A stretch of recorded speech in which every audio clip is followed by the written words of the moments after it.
We can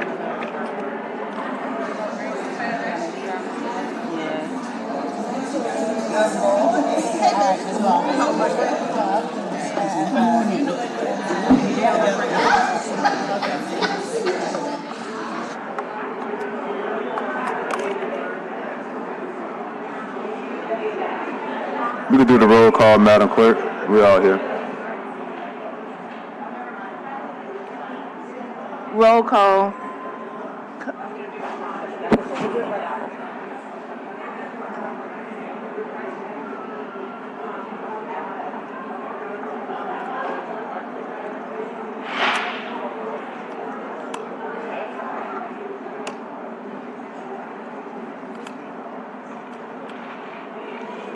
Councilmember Moreno? Present. Councilmember Morrell? Councilmember Jeruso? Councilmember Harris? Councilmember King? Here. Councilmember Green? Councilmember Thomas? We have a quorum. Thank you. At this time, we'll have Ms. Corsolette make a presentation. Let me read it in real quick. French Quarter Economic Hey guys, Development. let's quiet down real quick. We have to do this quick meeting before we get started. Please quiet down. Thank you. French Quarter Economic Development District Agenda, February 27, 2025. Quarterly budget and expenditure reports for the FQEDD Trust Fund. Michelle Corsolette, Executive Director of French Quarter Management District. Jane Cooper, Board Chairperson of French Quarter Management District Board of Commissioners. A report on the fiscal and operational administration of the French Quarter Economic Development District Trust Fund. Thank you, Madam Clerk. Ms. Corsolette, the floor is yours. Good morning. Good morning. I'm Michelle Corso, the new Executive Director for French Quarter Management District, and I'm delighted that you guys have taken the time for today's presentation. Our CEA purpose is to enhance the public safety to achieve economic development in the French Quarter. Our trust fund for 2024, we had some great numbers to report. We went over budget in income, which is always a good thing, and under budget in expenses. We do expect that these numbers will continue to improve as we continue to fill shifts from our supplemental police patrol, which I'll talk about here shortly. Our supplemental police patrol is the key component to our trust fund. This takes up the first $2 million of the sales tax, quarter for the quarter sales tax that has been collected. And every year, the Supplemental Police Patrol, or SPPP, sets their own key performance indicators. You'll see them listed here. A couple of them of note are the personal crimes in the French Quarter. You'll see that fourth from the bottom. You'll see that consistent decline throughout the year, which is a highlight for our program. Additionally, our traffic citations, you'll see a significant jump in those numbers as well. The numbers that we're most proud of in this Supplemental Police Patrol program are our app response time, which is 2 minutes under the 10 minutes aimed to have response. And additionally, that percentage of shifts filled. So the goal for this was to have our SPP, or Supplemental Police Patrol, fill at least 75% of their shifts every single month. We have done that 8 of the 12 months of 2024, so we're very excited from that.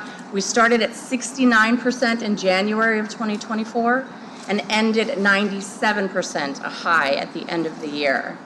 We continue to praise the work for citizen contacts and the business checks. Those really build the relationships that our officers have in the quarter, and keeping those relationships open is really helping us build that trust in the community.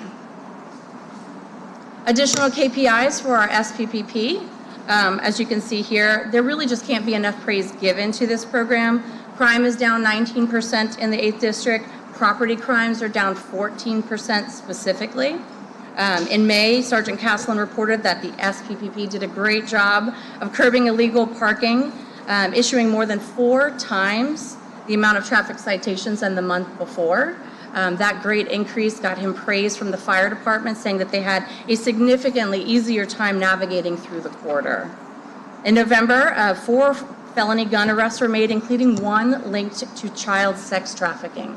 These initiatives and these attention to detail by our officers are really helping make the quarter a safer place.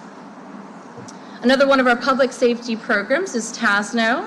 In 2024, TASNO met with 247 individuals. Out of these, 44 were helped to obtain a housing voucher. Of that 247, 17 individuals were connected to permanent housing programs through Unity and are still proudly housed to date. That same number, we had 38 individuals who had been previously connecting to housing programs. However, they have returned to being unhoused for a number of different reasons. And so while this important issue is constantly at work, we monitor these every month. We work with TASNA to understand what are the challenges that they face, understand the processes that they're undergoing, and making sure that we're seeing consistent improvement. Also in 2024, 93 individuals were connected to healthcare treatment. This is either a primary care provider, a mental health provider, substance abuse provider when needed, or assisting in hospitalization. Excuse me, there's a typo on this slide. This is actually our Covenant House program. This is our program that specifically addresses youth, unhoused youth in the quarter. And their work is incredibly important, obviously, to what we do. This is one of our force multipliers, the Real-Time Crime Center. This really got a lot of splash and attention this year. The cameras in the quarter literally led to the immediate identification and arrest for the Iberville mass shooting towards the last half of the year. Front newspaper, literally, that was the camera photo that was taken and the license plate and the individuals were identified. These cameras, in addition to the ones that are offered through the police department, there are 1,600 both on commercial and residential properties that are allowing our law enforcement agencies to work collaboratively together to identify these crimes, the perpetrators of these crimes, and help their solve rates. Most notably and tragically, our January 1st attack. Literally, these cameras allowed us to paint a picture, 360 view of the incident that took place and allow the investigation to move forward smoothly. There are, the gap in that number between 95 and 104 is there are a number of power issues related to the cameras that are mounted on our street lights. Our street light project is almost done, and so those cameras will come online shortly thereafter. Speaking of our French Quarter Streetlight project, I'm sure you've noticed that the quarter is much brighter than it has been in years and much appreciated by our residents and our businesses alike.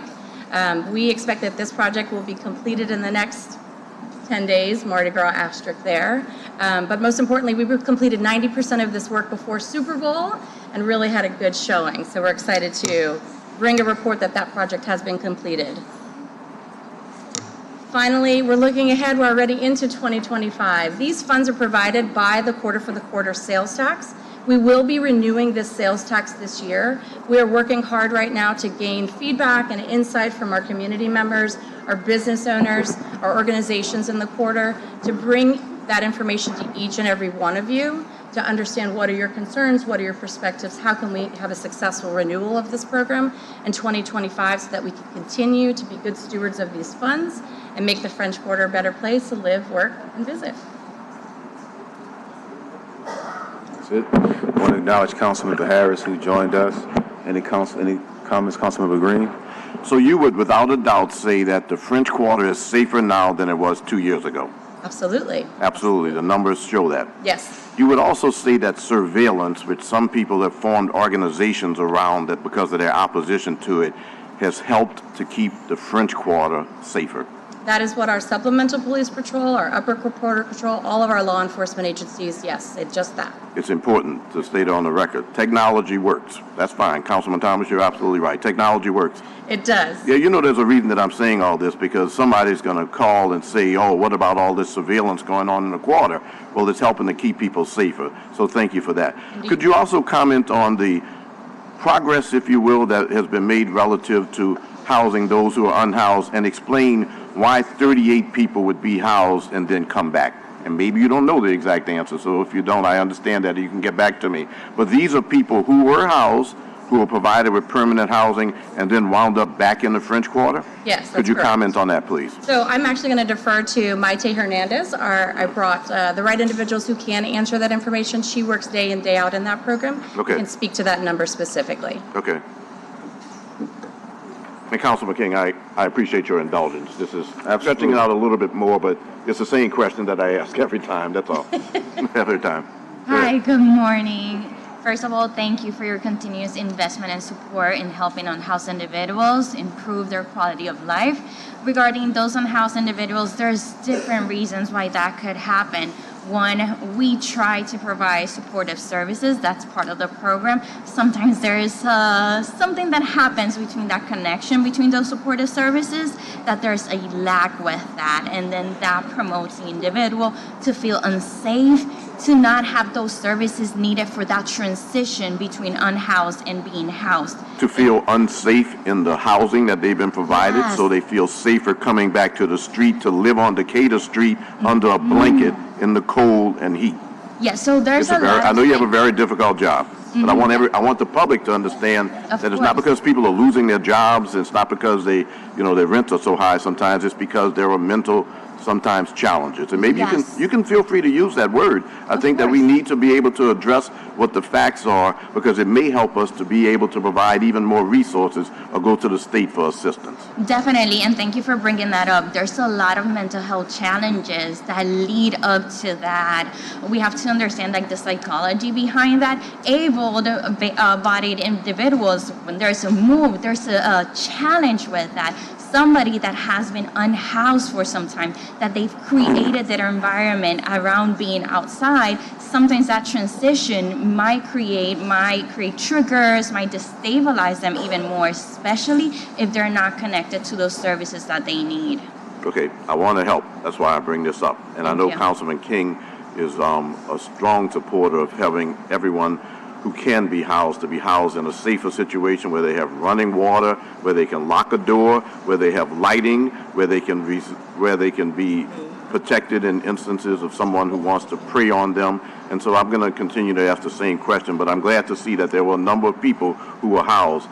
Those 38, I certainly hope that they can get assistance, but the public should know that a lot is being done to help people, and you can't get everyone to take advantage of even the great resources or significant resources that are provided. Yes, thank you for that. And I do want to highlight this collaboration that we have with the French Quarter. Last December, 4 individuals were able to spend Christmas in a new home.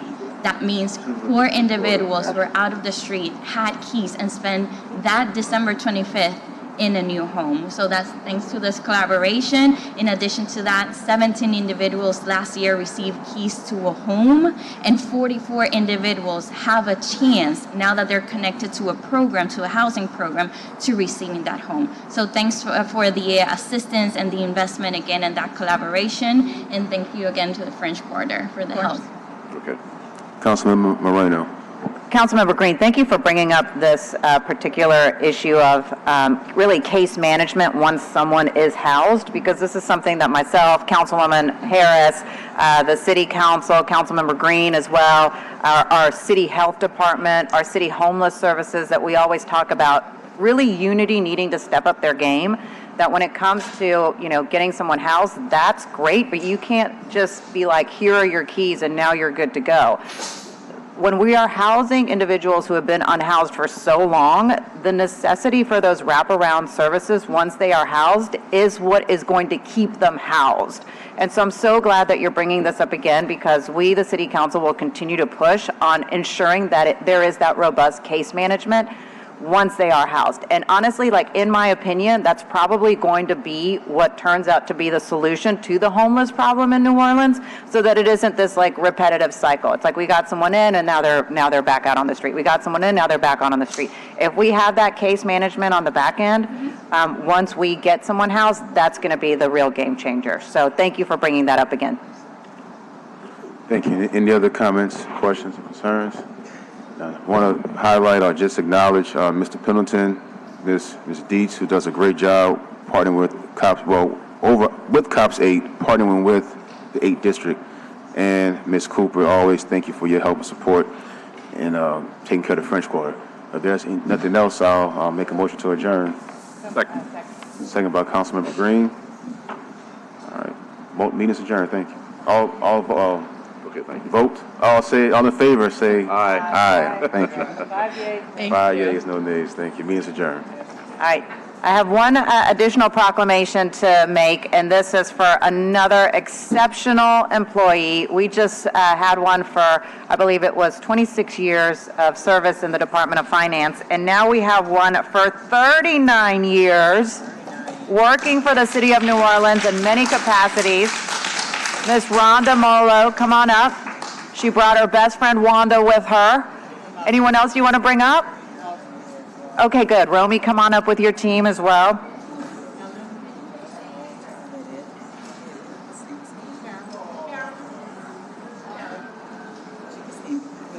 Everyone's welcome up here to support Rhonda, whoever you want to bring up.